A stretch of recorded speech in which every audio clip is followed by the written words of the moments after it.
This week, our lesson is about the Garden of Eden. So on the sixth day, God created man and woman, and that man and woman were Adam and Eve. And so you're wondering, have all these animals, we're going to read the story and we're going to hear about how God put man over the animals, and he named them and took care of them and took care of the garden. And this week, as I was thinking about our lesson, also in light of that, we have a very special holiday coming up, Easter.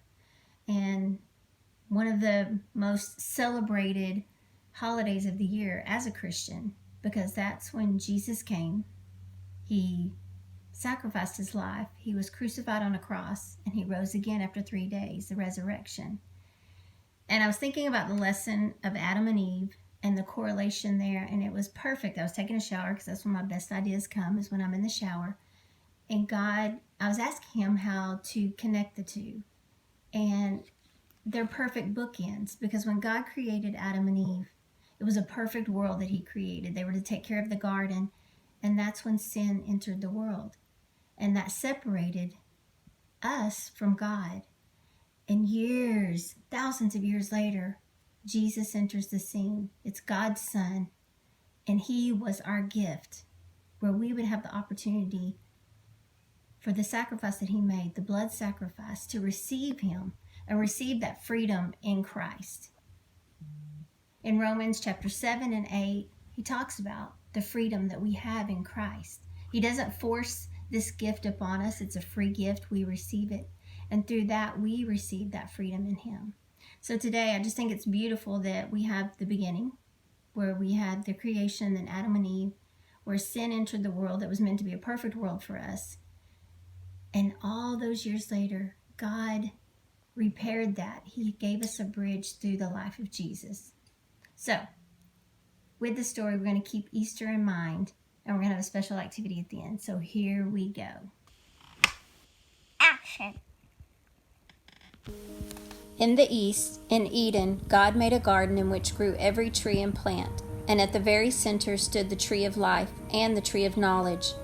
God put the man into the garden, telling him he might eat any fruit he wished, except from the tree of knowledge, for if he were to eat that, he would die. God brought to the man Adam all the animals so that he might name them. God then sent Adam into a deep sleep, and while he slept, took one of his ribs, and out of it made a woman, so that Adam would have a wife. Both Adam and Eve, his wife, walked in the garden, happy, with no need of clothes. Now the serpent, the most devious of all living creatures, questioned Eve, asking her if she could eat any fruit she pleased. "Yes," she said, "any fruit except that from the tree of knowledge. If we eat that, we die." "But you will not die," said the serpent. "Instead, you will discover the difference between good and evil, and so will be equal with God." The woman gazed at the tree and was tempted by the juicy fruit that would make her wise. She picked one and ate it. Then she gave one to her husband, and he ate it. As they looked at each other, they became aware of their nakedness. They quickly gathered some fig leaves, which they sewed together to cover themselves.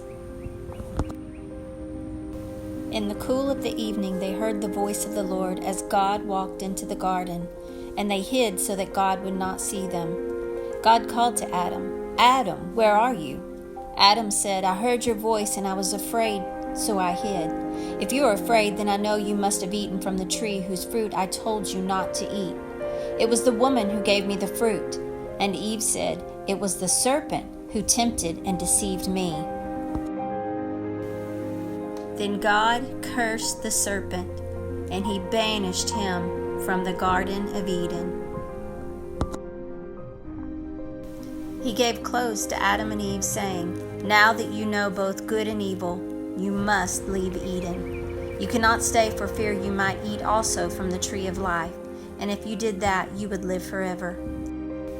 And God drove them out of the garden and into the world. At the east of Eden, he stationed cherubim and placed a flaming sword to guard the entrance to the garden and to the tree of life.